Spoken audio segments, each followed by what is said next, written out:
Hello, everyone, and welcome back to God's Turnbuckle. And we are here once again with some more predictions, this time for WWE Survivor Series 2023. Um, as of right now, there's only 5 matches on the card. We've got 2 War Games matches, which we'll be getting into. But it's kind of in that light where you're not having as many matches on the card as we're used to seeing for WWE matches in the past. They usually have been trying to keep it anywhere between 5 and 6 matches, maybe 7, depending upon the show. And Survivor Series is looking to be no different. It's going to have 2 War Games matches in there. I imagine both of those will go a little bit on the longer side with everything as well. Just considering, entrants getting in, everything to go along with that, and everything that will happen after everybody's in the ring. But we're going to go ahead and get started with everything here. And we're going to start with Carlito going up against Santos Escobar. Um, Man, the heel turn Santos Escobar has been fantastic so far. At least to me, the promo they cut on SmackDown most recently, I felt came off really good and fully solidified him as a heel, even after the beatdown of Rey Mysterio, and just him saying it's like, I hope your surgery doesn't go well. Everything bad that could potentially happen to Rey with this, I really liked what they did with all this. And the whole aspect with Carlito being back in, his issue is with, Rey siding with someone like Carlito, who wasn't necessarily in the group initially, while, they've been together for this entire point in time, was a nice little touch to go along with that going into this match as well. It's going to be interesting to see where everything plays out with this in general down the line. Now, in the terms of winning this match, I mean, Santos just literally turned heel. I don't think it's going to be an instance where they're going to have him lose right away. I mean, I guess the only thing you could really probably see is that maybe they do some kind of a DQ finish or like wonky finish or anything like that. But in terms of predicting everything, I've got to go with Santos Escobar. I don't see them having him get pinned or beaten this early on into a heel turn with everything. So I would see Carlito, putting him over in this case, and it should be a fun match, honestly. Carlito has been looking great since he's come back during his time frame. Santos Escobar has always been a fantastic wrestler as well, so I imagine this will be a fun match to watch. In terms of winning, like I said, has to be Santos Escobar in this case. And up next, we have our first War Games match. It's going to be the Women's War Games match. It's going to be Becky Lynch, Bianca Belair, Charlotte Flair, and Shotzi going up against Bayley, Io Sky, Kairi Sane, and Asuka. This has a lot of interesting dynamics with this one as well. You have the whole aspect of a new damage control, adding Kairi Sane and Asuka into the group, but also this whole aspect. You have this whole little aspect there is like, Bayley's been the leader of damage control this entire time, but she feels like she's the person kind of left out to his own degree. They've been playing up as like, Dakota Kai's been the person, making the calls to Kairi Sane and Asuka to make it to bring them into the group, and then they kind of try to play it off as like, this was actually Bayley's idea all along, but hasn't been so much the case. And then of course you have the whole aspect on the babyface side with you have Becky Lynch joining them with Charlotte Flair in there with that, and then of course Bianca's in there as well. So the three of them have been feuding for a decent amount of time, but they're kind of playing it up as a, enemy of my enemy is my friend. And then you have the whole dynamic of everything between Becky Lynch and Charlotte, like what happened just a few years ago to go along with that. So it's kind of one of those, crazy dynamics. Is like, how's it going to work? Are they going to work together or anything like that? You would imagine that's how it's going to play out in the ring. And Shotzi is, I won't say she just feels like she's there, because I know she's been teaming up with Charlotte Flair recently, so it does make sense for Shotzi to kind of be in there since she's been teaming up with Charlotte and being and kind of teaming up with both Charlotte and Bianca to go along with it. So it does make sense that she's in there at this point. It like I said, all the whole aspect of the babyface side feels like it feels like it is just a bunch of random people put together, but it kind of isn't either. In terms of where I see everything going in this match, you again you have the whole dynamic of whether or not Bayley's going to be remaining in damage control much longer or anything like that. You can even see a an aspect where you have the babyface team win in this match, and Bayley kind of costing them that match, which will lead to them kicking Bayley out of damage control. But I also feel like in the aspect of adding Kairi Sane and Asuka into damage control at this point, you don't want to have them lose. It's kind of one of those things with the Santos Escobar match with Carlito. He just turned heel. You don't really want to see him lose right away, or at least that's how I don't feel like they would play off of this.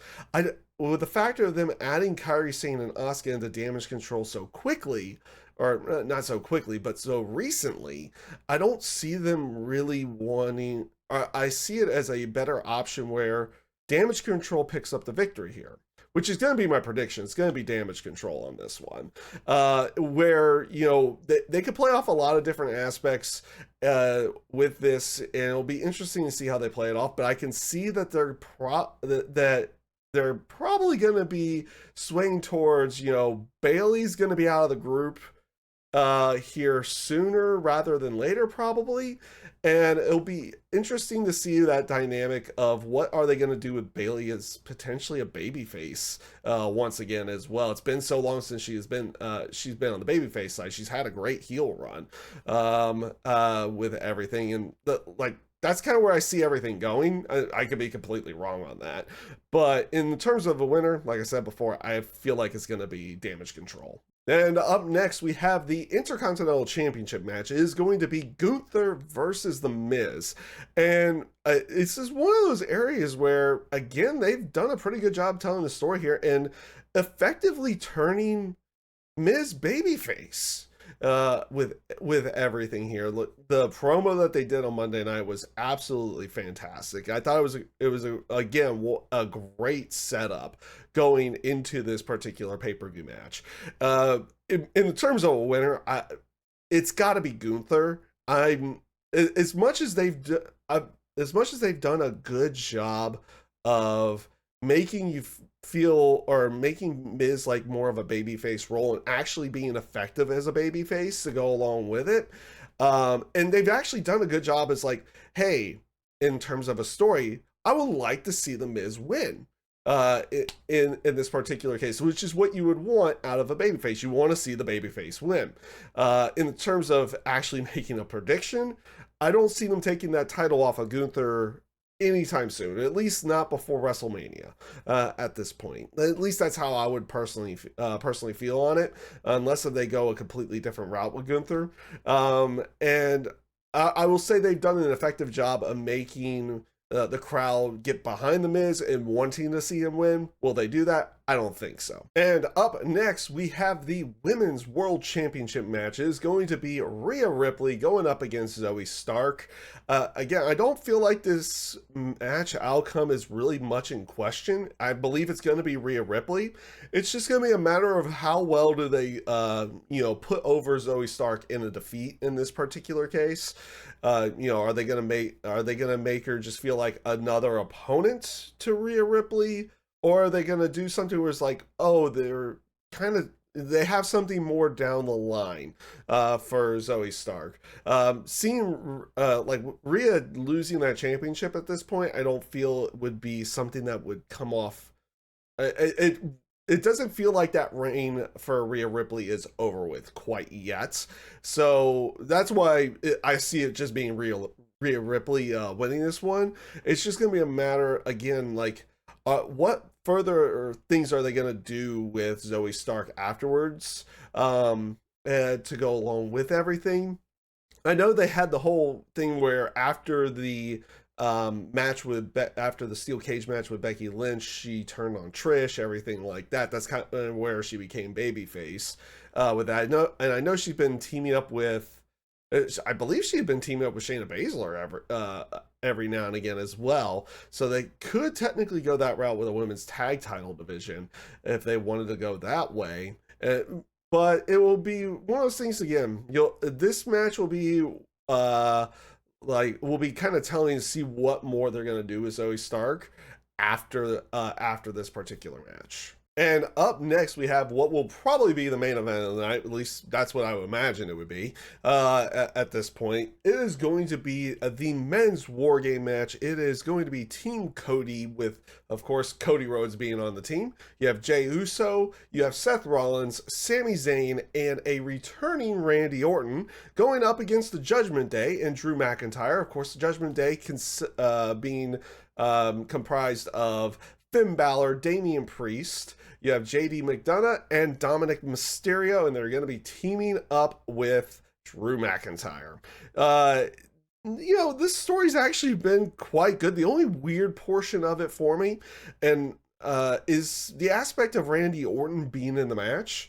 It definitely feels like this is a storyline wise, it feels like it's something where this should be more of Kevin Owens being in this match. And that's solely based upon how much he was involved in this storyline before getting moved over to SmackDown.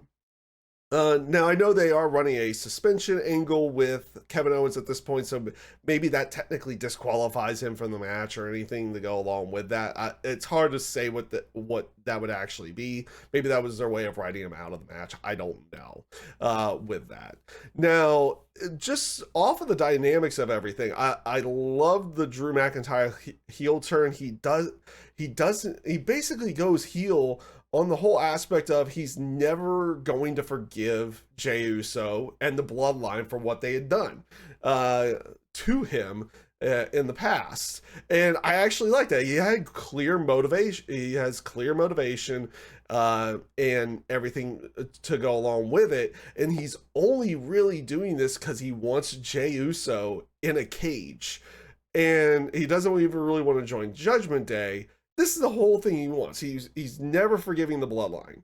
And he's kind of turning his back towards anybody else he would technically respect because they're okay with being around Jey Uso and he's not. And like I said, it's come off interestingly. It's been a slow burn for Drew McIntyre's heel turn, and I think it's come off quite well with everything. I do like the whole dynamic that they have with Cody Rhodes and Jey Uso. You had Cody Rhodes bringing Jey Uso over to Raw, and of course you had the dynamic of, when it came down to everything that had happened with Sami Zayn and the Bloodline, the one person he really tried to really go back to was Jey. It was the person who was the last person to accept him into the Bloodline, and it's they ended up creating like this dynamic where it's like, yeah, I'm cool with you regardless at this point. And of course, the whole aspect with Seth Rollins does feel a little bit random, though his interactions with Judgment Day does kind of lead to a decent reasoning for him being in the match. And then the whole aspect of Randy Orton being in there is he's returning. Basically, Cody Rhodes made a phone call and he's coming in. Though it was interesting that they didn't even use his name on Monday Night Raw. They just kind of used catchphrases from him to kind of announce it. And there's like, by the way, it's Randy Orton. In the dynamic of this match itself, I feel like I picked the heel team to win earlier in the day. Earlier with Damage Control winning the Women's War Games match. In this case, I'm going to go with the babyface team. I'm going to pick Team Cody to win this one. And it could lead to a little bit more dissension inside of the Judgment Day, everything with that, with Damian Priest. Like, you've had Damian Priest this entire time, saying he's the leader, but he's the leader for the War Games match, where a lot of people have been kind of seen where, yeah, Judgment Day says they technically don't have a leader, but it's actually Rhea Ripley at this point. You'll have that entire dynamic in there, and I feel like that will lead a little bit more into that into the future as well, which is why I am going to go with Team Cody to pick up the victory with this one, and it's going to be a very interesting dynamic that they decide to go with Judgment Day after the fact as well. So it should be an interesting one with that. But that is all the matches for not for SmackDown, but for Survivor Series at this point. So that's everything I have on this one. I do feel like the show's going to probably be a pretty good one. You got 2 War Games matches, so I enjoy those type of matches, so it's definitely going to be something I'll probably end out enjoying. In the terms of a live reaction, I'm more likely going to be doing a live reaction over on my Twitch page, so be on the lookout for that. If you do want to potentially follow along and watch a live reaction with that as well and do kind of a watch along with Survivor Series, I'll have the link down in the description for my Twitch page. Also, if you're not liking everything, feel free to subscribe to the channel if you so wish as well. And with that being said, I hope you all take care, stay safe, stay healthy, and have a great rest of your day.